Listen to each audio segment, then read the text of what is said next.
will talk about how can you enable this sign or know how you can do that on your Audiomack app. We go to figure out the solution or know how you can do that on your Audiomack app. So you just follow this ways and it's going to work with you. So all you have to do, so you just go above your photo profile, click on it here. When you just click here on photo profile here, it's going to take you to this list. Then all you have to do, just click here on notifications, just click on it here, come to next step here. Then all you have to do, just go down, come here to weekly artist reports, just click in this sign here.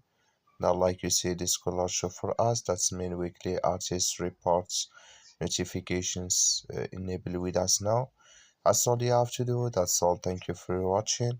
Don't forget to support us by liking and subscribe.